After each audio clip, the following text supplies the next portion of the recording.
What's up, what's up, what's up?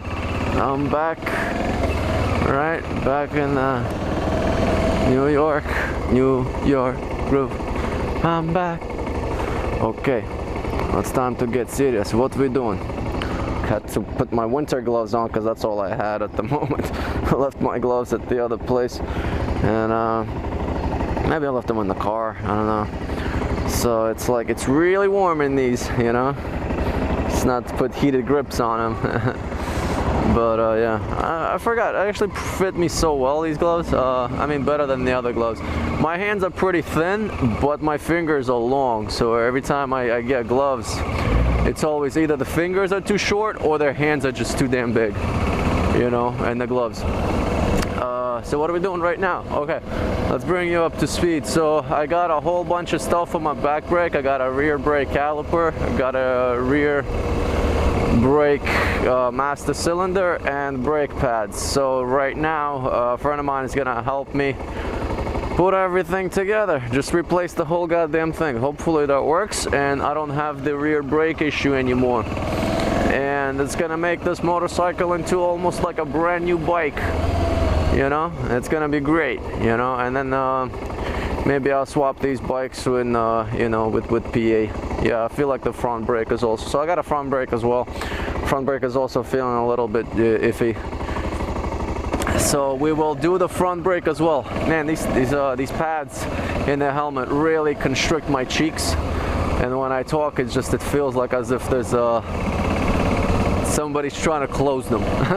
Somebody's trying to prevent me from talking. Yep, telling you, it's the liberals. So we're meeting up at AutoZone, and you know, in the parking lot of AutoZone, you know, if anything, we could just get all kinds of tools we need, if anything. But I think the guy, you know, has pretty much, he's a bike mechanic, you know, he's a pro stunter.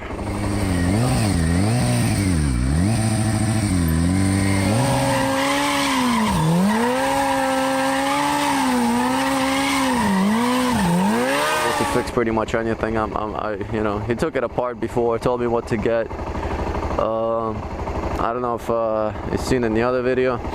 Told me what to. Oh yeah, I don't think I filmed the part. Whoa, what's this? Damn. That's some new stuff they're building, huh? It was quarantine. So let's see. Hopefully this works out today. The back brake works out. I'll have this motorcycle. And my dad was like expressing interest in learning how to ride bikes, so I figured maybe I'll teach him on this one. I think this is a good bike to learn with, considering, I mean, it's a 650, yeah, but you know, it's a very, it doesn't, it's only a single cylinder, so it's a little even less power than the SV650. Maybe like 30-40 horsepower here, you know, tops. It's like a 250, honestly. Because the red line is like, it's very low, you know, you go like around 3, you don't even get up to here. You know, it's a big engine, but it's very low RPM.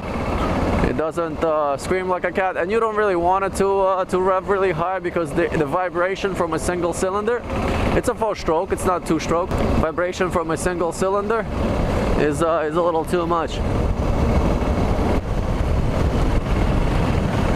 Ooh. The turn was nice. Right now I have no rear brakes. Man, I love this bike, the fact that I don't have to watch out for potholes. You know, in the car I gotta watch out for potholes, in the R6 I gotta watch out for potholes. This one I just tank it. It's like, oh, a pothole, let me see. Let me see if this is really a pothole. And you just tank that pothole and nothing happens.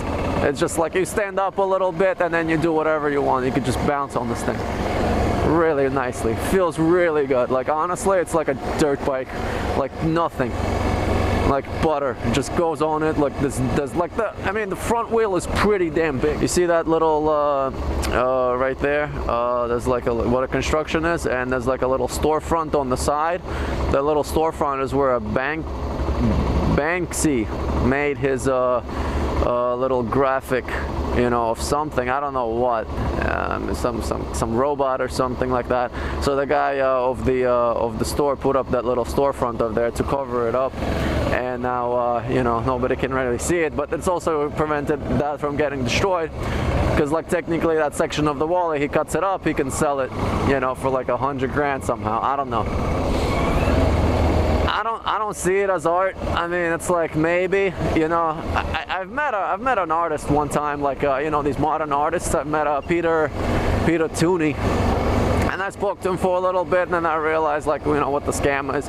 And it's like, it's not really a scam, you know, but it's just, that's what modern art is. It's like, you know, they may be able to draw, you know. I mean, well, Picasso said, I mean, I don't know.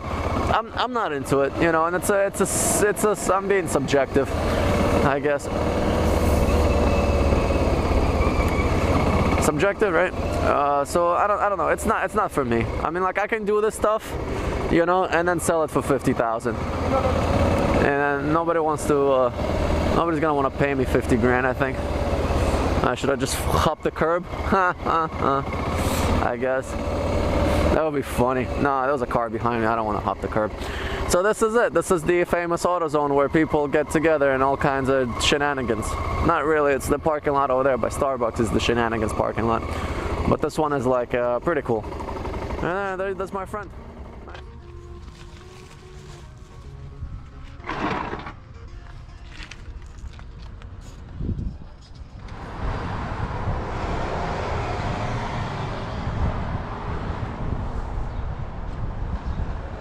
Kiek dabar mes turim? Ten pas jį 350. Look, if in case he's gonna start dripping a little bit, so get a metal clamp, or it should hold. It never leaks through these anyway. Because there's no pressure on them at all or anything like that. How is the air inside? It's like, it's fine, or no, what? There's no air inside. It's only if it's go down. Basically, you got diaphragm on the bottom, so it's never gonna get air in that. Diaphragm gonna push down all the time, push, and he's gonna stop over here, and that's it. There's no air gonna come into a cylinder. Anyways, I'm pretty excited, you know. I'm gonna go ride around a little bit. Anything else, let me know. Nice. Thanks, man. Appreciate it.